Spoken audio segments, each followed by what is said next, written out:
Tere, Buze Buendo, Teri Papa Mona, Teri Uchetere, Emanebe, Ogo Babana Chiaboko, Teri Papa Mona, and then I don't know a Jabalo, and then I just get Jabada, Bully Bamuzive,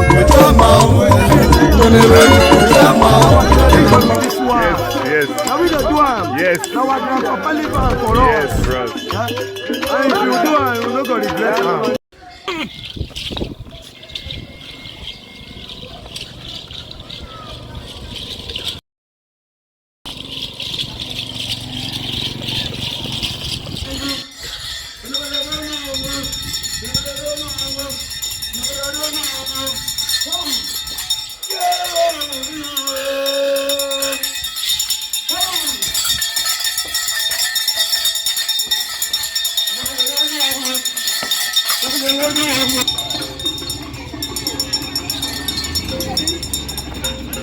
Thank you.